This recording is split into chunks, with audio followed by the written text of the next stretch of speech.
Hello. Hello, welcome back Welcome back. to episode 4. Oh, man. We are here. We are here. Things are starting to happen. We are rocking and rolling. You have got the most delicious looking fucking coffee. Guys, I'm still off coffee. Yeah. This is my last week, thank God. Yeah, I was debating on joining you again, and then I was like, no. I'm so jealous. Like, my mouth is watering. Maybe that's what I'm going to get on Wednesday. Delicious. To, like, invite coffee back in my life. So, yeah. So this is from Alfred's Coffee. Yep. And we had covered Alfred, I think, 1 or 2 seasons ago. Yeah. One of the very first episodes. And I do have to say, I think I didn't give it that much of a shot last episode because I've been frequenting this place a lot more. It's right down the street from where I live. Yeah. My dog and I, we walk there, we grab the coffee, and then we go on our long walk. So cute. So I think this has hands down been a favorite for me. This is the Cloud Cream coffee, although I have not seen the Cloud Cream on the menu when you're in person. They have, which we've done before, the world's famous vanilla latte, which is so yummy. It's good. Both iced and hot is great. This, I tried it out on the app because every time I go to Alfred's, and it's only really on the weekends is when everyone else is there. So you're always waiting in a really long line, and then you're waiting for your order. And it's a very, very small business, and I don't want to wait that long every single time. So I tried out the app, and you order off of it, and I loved it. It's really, really cool. The Cloud Cream is very similar to the vanilla latte. It has like sweet cream on top with like pink Himalayan sea salt with cacao powder. So it's kind of like, it's like a mix of vanilla latte and then the Yala latte from Yala Cafe. Yeah. If they had a baby, this would be that. Oh my gosh. And it is so yummy. I love it. So good. It's very yum. Well, I get to live vicariously through you. I am bitter. Hot water. With my freaking hot water because I'm so cold. Oh, man. You got it. What I would give. What I would give. I am enjoying it for you. All right. Well, thank you. You're welcome. So, just like I am suffering over here, we are suffering in this first chapter of our episode today, where Feyre and Nessa are fleeing from the ravens who have come from Hybern to attack them. They have decided that instead of trying to stay and fight, they are going to descend into the pit, which is where the big bad monster lives. That we don't know what the fuck it is. No, it does not. Cassian knows. Would you go in the pit? Yeah. No. Yeah. Wait. I love how fast you answer that. Yeah. No. I don't know. Given the choice to fight 2 ravens, to live or die, would you go in that pit? If I were Feyre and I have the connection with every other character and like, yes, I would.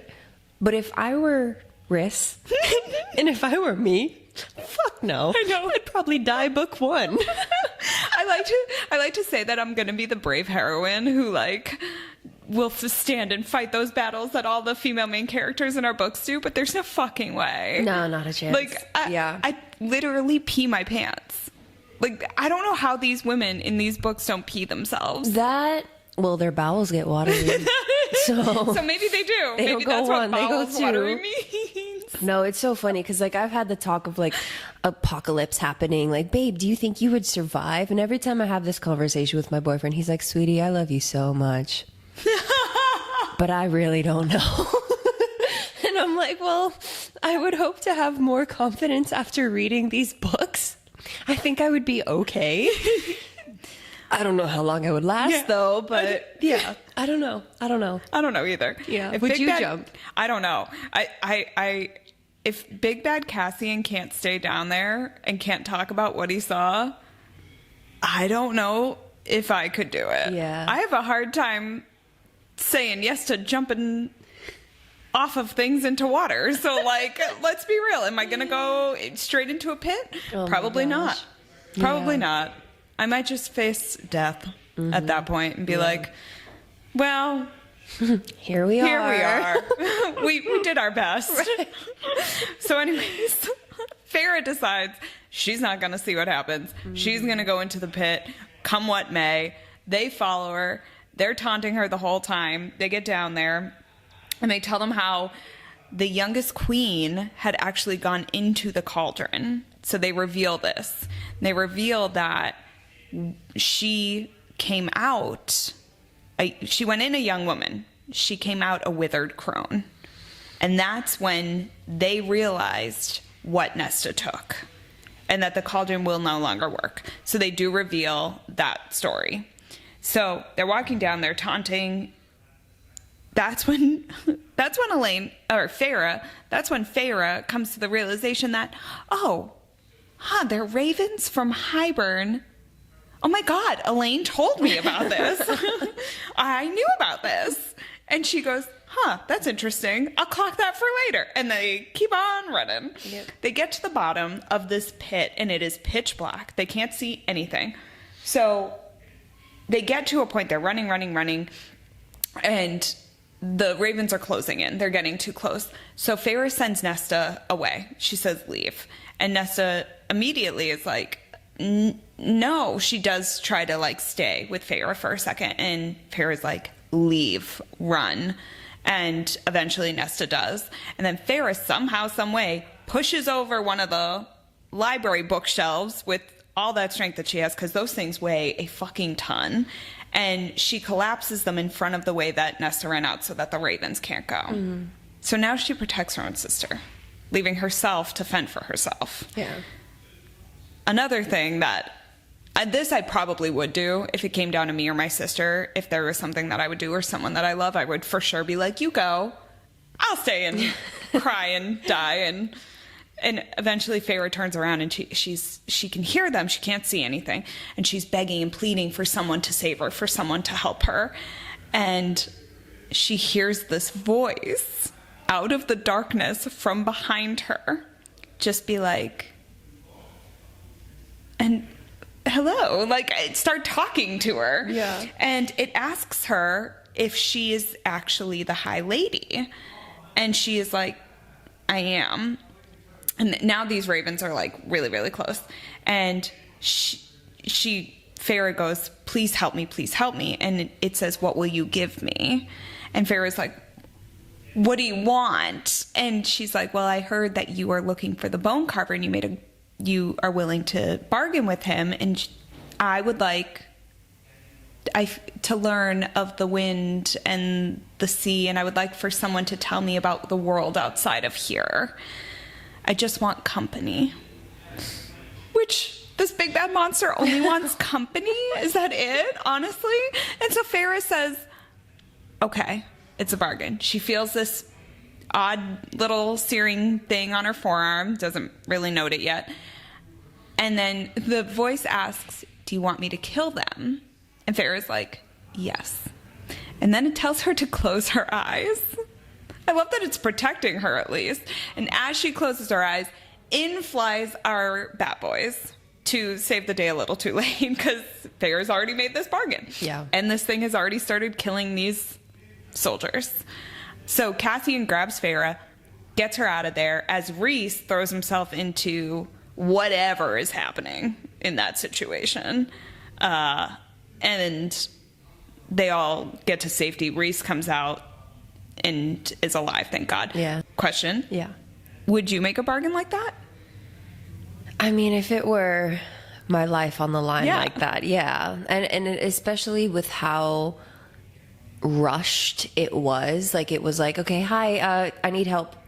Okay, yes, sure, help, else I'm gonna die, right now. You know, it's one of those where it's ooh, yeah, you gotta make that decision quickly. I mean, I probably would. Yeah, I probably would. 100%. Yeah. I for sure would have done it. Yeah. Especially because it didn't say I had to be the one to go down and tell him of the outside world. It never specified who.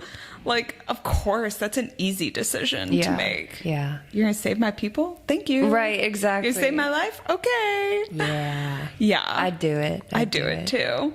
And especially for a new tattoo. I'm kind of digging these tattoos for a free tat a minute. Like, those things are expensive. In this day's economy. I will take a free tattoo. I know. Especially a cute little form. It's like a ring, but it's got an opening, right? I love that. It's a cute tat. Yeah, we wouldn't survive. No. I'm sorry. We're dead. We're already dead. We've been dead, bitch. God. And it's so funny. So, Reese asked Nessa what she took from the cauldron. Like, why are they after us? Like, what is happening? And Nessa's like, I don't know. I actually don't know. Does she not know? I don't think she does. I don't think she does. She's being, I know, I feel like she's being very genuine about it. I feel like she knows that she did take something, being her personality and how, like, rar she is. 100%. I don't think she knows what she took, though. I think she was going down all guns blazing, as we know, and she knows. So I know that she went down that way, but I think she knows, but she doesn't know exactly what she took. Yeah. But she's like, well, I took it. I took something. Yeah. I know. And I don't blame her. I would have taken that part. I understand. 100%. If you're going to force me to do something against my will, you better believe I'm going to go down kicking and screaming. Yeah. And I'll take something from you too. Yeah. And that's what she did. She scratched and clawed and freaking took a piece out of that cauldron. Yeah. And big piece. A big ass piece. Yeah. We go back to the townhouse. Reese sets Amryn loose on Valaris to go hunt, and we realize I don't know what that means. And it's never specified what her hunting, what that entails, because okay, another freaking biblical passage, another not Moana, where Amryn is set loose on Valaris. The town is given a warning. The city is giving a warning to stay inside. There's a curfew. No one's allowed to be out. Everyone's allowed to stay in. They say, and Sarah says in the book, that some people paint their door frames with blood or leave a blood offering outside. When God sent the last plague, the death of the firstborn Egyptian son, the people in Egypt painted blood above their doors to let God know that they were being passed to pass over that house, which is where Passover comes from. And that was the Jewish people. So now she's using that in this. And I know she is Jewish. We've talked about that before, but I never picked up on all these little things before. Yeah. But now I'm just like, what the hell does Amryn do when she hunts? Like, does she send something out? Does she become something else? Like, I don't think she can. Yeah. I don't think we ever learned that. I'm so intrigued. Maybe we'll learn that upcoming book. I hope so. I would love to know a little bit more about her.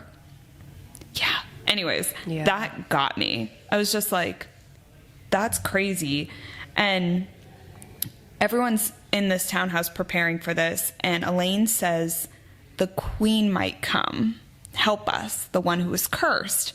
And everyone's just like, what are you talking about? And she's like, the one with the feathers of flame. And Azrael realizes that she didn't take something from the cauldron gave her something. And he says that she's a seer, that it made her a seer. And Elaine was like, oh, is that what this is? So then Amryn flies in through the door and says, Hybern has attacked the summer court, and they're laying siege to it right now. So we find out Prince Varian had sent her a message telling her not to come for aid, but to leave, to prepare yourself, and to leave if need be. And Rhys says that they won't leave Tarquin to face Hybern's fleet alone. But Kyr's troops aren't ready. The only people that they can even get are the Illyrians. So they fly off. Rhys, Az, and Cass all fly off to the war camp to go rally the Illyrian soldiers. And Mor and Feyre wait until they get Rhys's orders to leave. And when they do, they go. But right before they go, Nesta's just like, what do you know about battle? to Feyre and questioning why she's even going. And I loved what Mord did here, where she didn't say anything to really defend it. She said, we know enough. And I really loved that statement because it was like, I don't need to explain myself to you. Yeah. And Feyre doesn't either. We're going. So Hybern's there in all his fucking dipshit glory. That's how I'm going to describe him. Yeah, accurate. You know? And Feyre's just like, kill him and be done with it. Stop lingering there. And Rhys is like, it's not that simple, lady. Like, our powers have issues right now. And also, I need to figure out what he's planning. Rhys goes to attack the king with the spear of his magic, only to find out that the king is a freaking illusion. And that he didn't actually come to battle. He just appeared there. And the king says, this whole lovely little charade is just a taste of what's to come. That's such a taste. It's a theme that Sarah does because girl's in it. She is in it. I am 2 chapters away from finishing Kingdom of Ash. And holy shit, dude.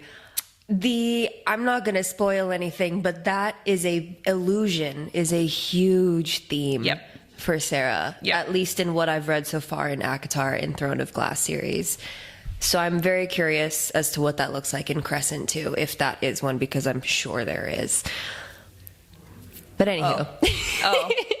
The illusions are real. The illusions are real. And she is a queen at them. Yeah. Seriously, how would anyone have known that this dude wasn't there? Yeah. Girl, I can't wait. I'm like living vicariously through you as you go through this whole journey. I'm loving it. Yeah. Rhys is not loving it, and Feyre's not loving it, but I am. Yeah, we are. So Feyre is pushed out of Rhys's mind, where she ends up like sick as a dog on the side of a street, which obviously any one of us would be, because if I had to go see war and kill a bunch of people, I don't think I'd be okay. You know? And so they end up going back to the palace, where they find Tarquin. And this is their first interaction with Tarquin since the Blood Rubies. Yep. And he says that when he saw the Illyrians coming to the Summer Court, he thought that they were there to attack them, not to save them. And he heard what she did to Tamlin and the Spring Court, and he says that it destroyed his territory, meaning Tarquin, and it left the door wide open for Hybern to walk in and do all of this. So it's essentially their fault. Yeah. But like, and poor Feyre is like, didn't mean for that to happen. Yeah. And in hindsight, looking back, would you still do it? Like, if you were Feyre, would you still do it even knowing the consequences of something like this? Would you still have done what you did in the Spring Court? To that extent, I should rephrase. Probably not to that extent.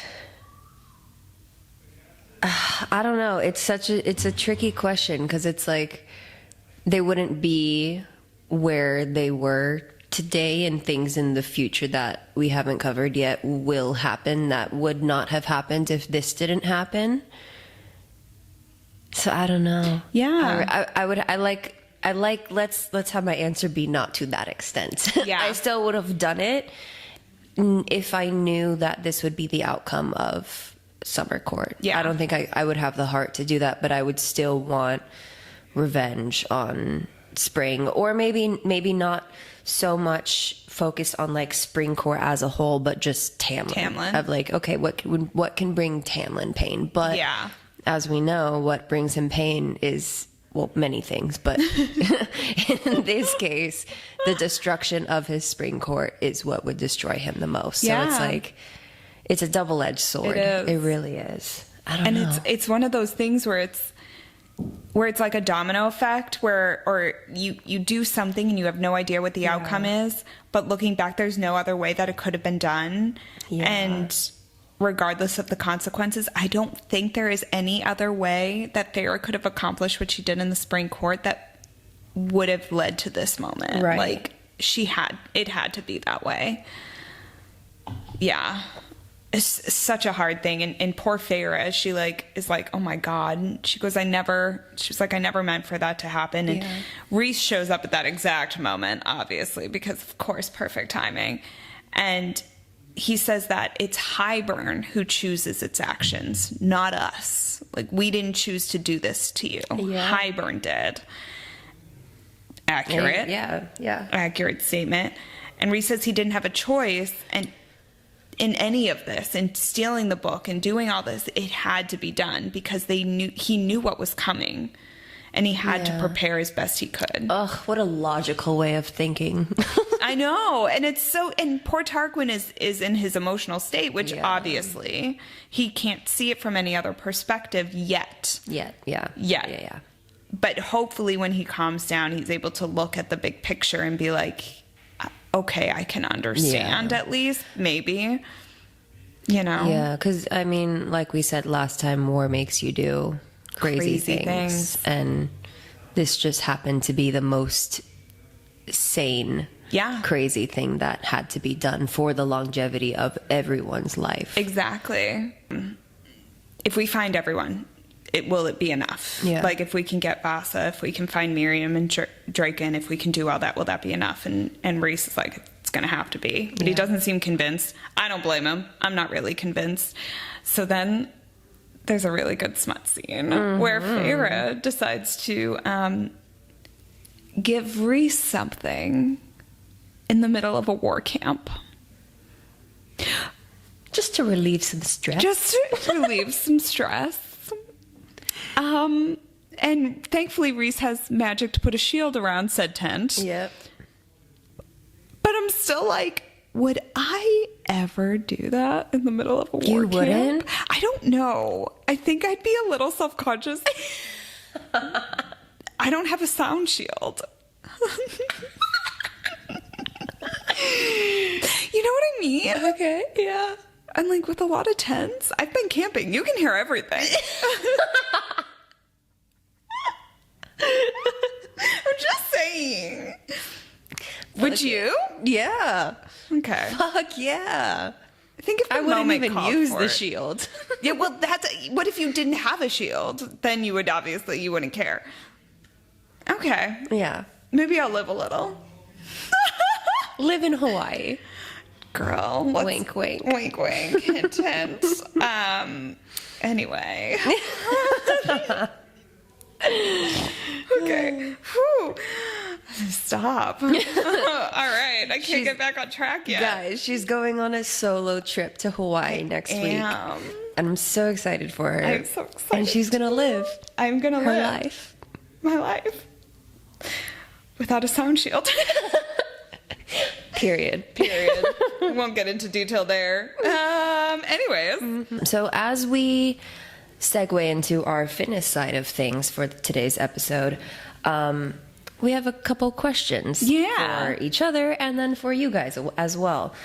So I love this first question because I feel like we both have different takes on how we hear the question being read. So first question being, when have you had to rely on strategy over brute force in your fitness journey? Okay. So when I hear that, I immediately think a specific outline of plan, basically a support behind my training. Okay. So not only just like the plan, the training log, but also like any other support team, nutritionists, dietitians, posing coaches for you, running coaches for me, that type of thing. That's how I hear that. Yeah. So, yeah, it's two very different ones because I didn't think of it your way. Yeah. See, when I hear the question, I'm thinking form over like load, how much weight that you're lifting. So in those cases of having to rely on the strategy over force, let's say a great example is sometimes, you know, I can get a little bit ahead of myself during certain sessions, kind of trailing it back to what we talked about a few episodes ago of wanting to look like you perform a certain way in front of a certain group of people and or person at the gym. I mean, obviously we know ego is such a huge thing in everyone. I don't think anyone can avoid ego. And so I definitely have my moments here and there. And so in those moments where ego wants to come out and be like, all right, let's lift this X amount of weight, blah, blah, blah. That's for me in that moment where it's like, let's check yourself really quick. What does your form look like? What does it feel like? Are you just getting through the movement, moving as quickly as you can? Or do you have intention with that movement? And so I think that is a really real example for me of that's when I use strategy over just the brute force of things. So I like that we both have different takes on it for sure. Because like, I know for me, especially when I'm in the thick of like marathon training, you have your training plan, but then you also need nutrition. You need to focus on what you're eating. You need to have a specific way of eating because you're eating way more than you normally would. You have to have people like chiropractors if you need them. You need to have massage therapists if you need them. You need to have recovery tools, whatever those are. On top of that, you need to have the proper shoes. So you've got to have like a whole shoe. So there's so much that goes into a strategy plan for when you're training for something like a marathon. Correct. But yeah, it's so fascinating, the two different ways that we took it, but also based on the way that we both lift different and how our training is so different. It makes perfect sense that we thought of it differently. And I love that's so good. Wow, look at our brains work. So whether you relate more to Haley's interpretation of the question or my interpretation, it's an interpretation and it's what works for you. You know? So have you ever experienced a moment where your mental strength mattered more than the physical strength? Literally. When is it not? Every day. The only way I can even describe running a marathon is that the first 20 miles are physical, the last 6 are mental. For me, it's the first 18 are physical, the last like 8 are completely mental. And the first time and it screws you up too. Like, so the first time I ever ran a marathon, when I was doing my marathon training cycle, the longest distance I ever ran was 20 miles to prepare. They say don't ever do more than 20, or at least the training guide I was doing, because mentally you don't want to feel what it would feel like. You don't want to know what that feels like because everyone says that you hit a wall. So they're like, we're trying to avoid that wall feeling so that when you're actually in the race, you're not expecting it. So you don't know. So I was like, okay, that makes perfect sense. And the first time I did the 20, I did the dumbest loop ever. It's at the Hollywood Reservoir, and I ran it 8 times, just around and around and around and around for 3 hours, and it was the worst experience. But running, man, that is such a mental game in itself. That's a whole different story. But then I'm in my marathon, and everyone was there. My mom was there. My girlfriends were there. I had a huge support team waiting for me at the finish line, and my calf cramped. I remember this story. Yep.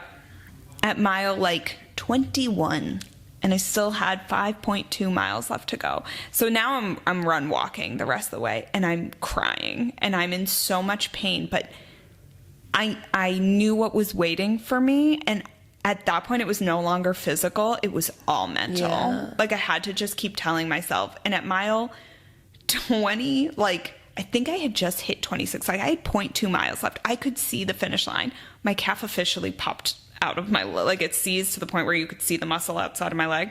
And this woman on the sideline rubbed it back into place for me. She like rubbed it out to like relieve the cramp. And sweet woman who was just a spectator. And I was able to walk the last like 0.2 to the finish line because I knew what waited for me at the end. But man, The mental strength, I've never, ever, That's ever. crazy mental strength. It is insane mental strength. Yeah. What about you? Because I know yours is different. No, but you have different. They're all different contexts of mental strength. Yeah. Gosh, I definitely feel like the mental strength matters 99.99999% more than any of the physical. Because your brain, your body follows what the brain tells it can or can't do. And there's been plenty of times in the past, even more so recently too, where if I'm aiming to hit a certain weight in a movement, and I'll tell myself, oh, fuck, I don't know if I can do this, or this is really, really heavy. Then the body, or my body, then tends to be like, okay, this is really fucking heavy. We're going into this with that negative kind of perception of what it's going to be felt like. There's definitely times where the mental is just what I need to be working through with other aspects going on in my life that, just need to be worked out a little bit. So the mental helps in that way as well. But a great example, yesterday when I was here lifting, it was Sunday, Easter Sunday. I don't celebrate, but Easter Sunday, no one was here. I was the only person here. And but when I got in, I was like, well, fuck, I don't really need to be here. Like, I was kind of hoping people would be here so it could, it helps me. Yeah, exactly. It helps me with motivation. And no one was here. And it was just like, dude, I can go home. I live like 10 minutes away. I can just leave.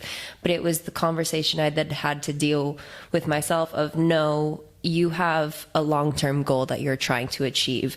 If you continue to back out on the little things that are going to add up to that end goal, what are you doing that end goal for? And what's your purpose in this whole movement? So what's really the issue here? Is it you're too tired to move? Like you really can't, like you don't have the energy to do it? Or mentally, are you just not really locked in right now? Yeah. More chances than not, it tends to be the mental side of it. I'm not really locked in right now. And that's something that I've been struggling with the last maybe give or take 6-7 months as to having like good lifts to where I'm feeling energized, where I'm feeling good and I feel motivated and strong. And I haven't had one of those lifts in months. Yeah. Maybe it'll be sporadic here and there and I'll be like, wow, that was amazing. Tomorrow's going to be the same thing. And tomorrow it ends up being dog shit. Yeah. So like it definitely varies and it's not always going to be highs all the time, as we know. But that's 100%, 90% of the time, it's more so mental than it is physical for me. Cause like we said too, like I love taking breaks. Yeah. I love not going to the gym. It's fucking great. Yeah. So I get really, really comfortable in not moving. And that is, I think, one of my biggest weaknesses, especially for,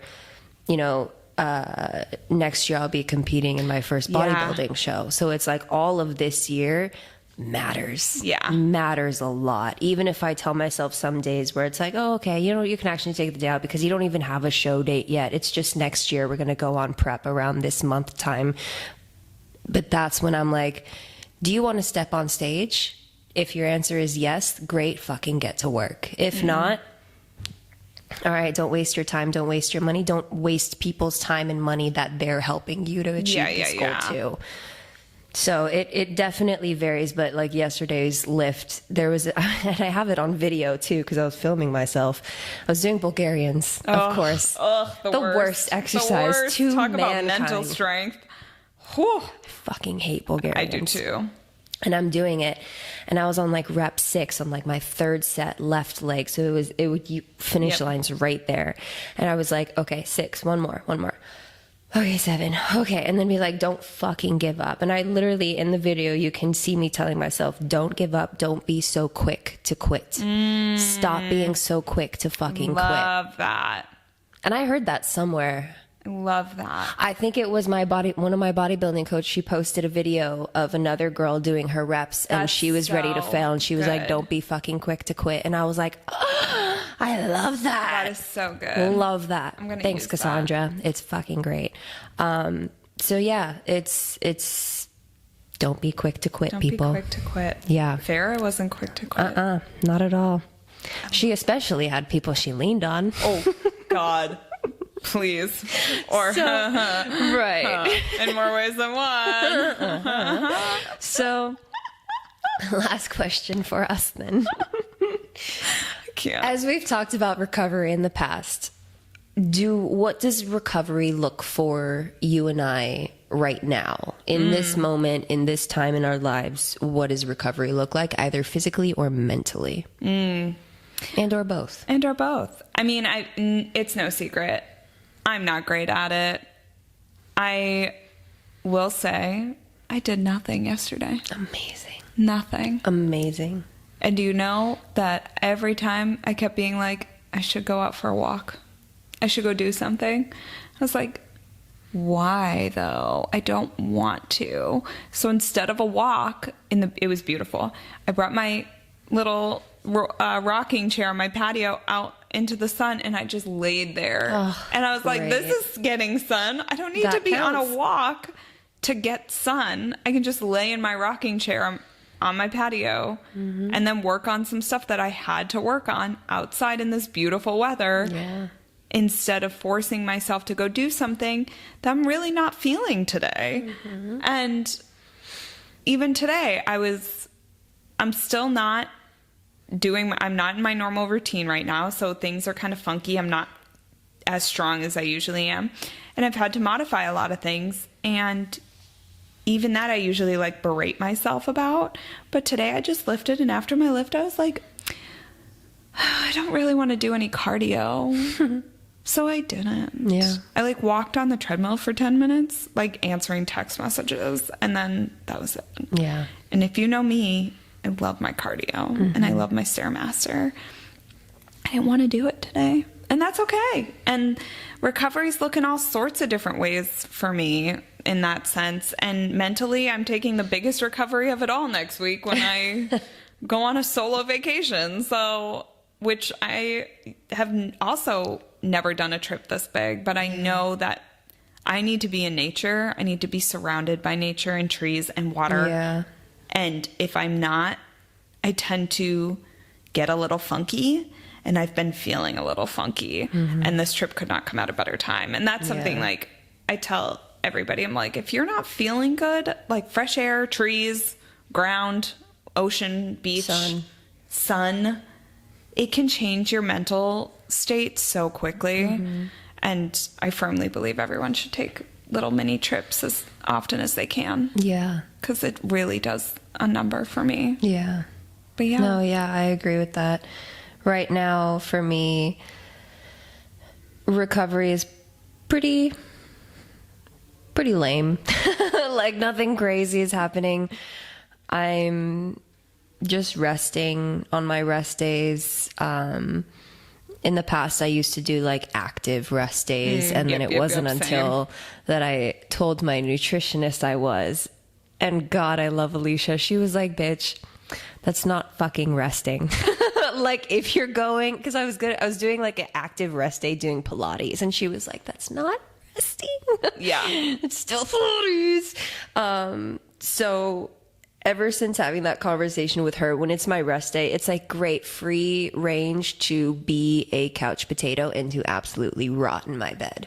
It is awesome. But yeah, it's looking kind of average nowadays. I'm taking more walks with my dog, getting more sunshine outside time than screen time all of the time. Yes. Not that it's that bad, but you know, It gets bad. getting online clients and doing everything that needs to be done online, and then you go to your iPad to do all the editing of things, and then you know it's a lot of screen time still. So I'm trying to use my recovery time to minimize the screen time. Yeah, I hear that. You know, my dog and I will go on 2-hour walks. I try and get her really, really tired. It doesn't really work. Yeah, no. She's This dog over has a more year old. energy. Yeah, than a bunny. She's crazy, but I love her to death. And so I really enjoy going, seeing new places, or seeing the same places we stick to, and just being outside and being with her. Yeah. Because being a dog owner, or any animal owner, specifically dog owner though, I can feel so much guilt if I can't take her out on one day, or if I'm working a 12-hour day and I'm just really like, sweetie, I'm so sorry, but I cannot move. I cannot get up the energy from myself to do this. I start beating down so bad on myself when it comes to my dog. And like, I'll beat down on myself harder because of her than I will of my own stuff. Yeah. Like, I can give myself grace, but with her, I'm like, Yeah. I'm sorry. Like, you've been at home all fucking day and I can't, like, what is wrong with me? And so I think that's a really big thing dog owners, animal owners need to give a little bit more grace with, but also maybe set out a time to where, you know, you're able to set time aside for your pets. And so I've been really trying to focus on that. So the days I'm not working, it'll be like, okay, her and I were going to do this at this time before we do this, you know? So it's like, I try and plan out those ways for us, and it helps. It's been helping a lot with my mental too. Lately, I've been feeling like I'm really reaching a burnout soon. And I am. Yep. I 100% am. I know it. It now seems further away, though, than what it felt maybe about a week or two ago, because I've been taking the time to go and spend time with my dog and be outside, be away from the phone, put it away. So it's definitely nice knowing that I'm not going fucking crazy and that, oh, maybe I just needed to be outside. What do you know? Oh my God, who'd have thunk? Who would have Who'd have thunk? Just be fresh air and sunshine. Yeah, we're just breathing plants. That's all we are. Yes. But yeah, so that's kind of what that's looking like for me right now, and I enjoy it. I like it a lot.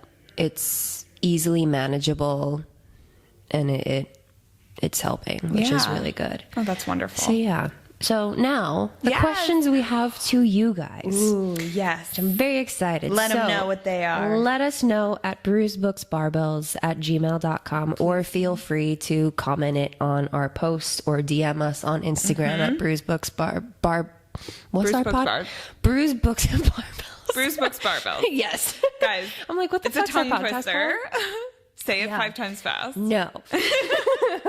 So our first question to you is, so favorite trains even while planning a war? Well, one, she has to. How do you balance mental chaos with physical goals? Ooh, good question. Yeah, maybe good reflection questions too. How do you manage that? Secondly, Cassian pushes Feyre to build strength for more than just survival. Longevity, why not? What is your why when it comes to training? Oh my Are you gosh, training for a specific thing, a long-term goal, short-term goal? Why? You? Yep. Why? We want to know. Third, war prep in ACOWAR is about trust and resilience, which we've talked about. And kind of goes to our last question too. Who is in your circle, your inner circle, that keeps you focused? Haley helps me. Briss helps me. I have other amazing friends that help with that too. My amazing nutritionist, who has like literally been my rock in some cases, you know. So who is your inner circle? What do they do to help you? And then last question is, Feyre doesn't train alone. Kind of following again, who do you turn to when your motivation dips?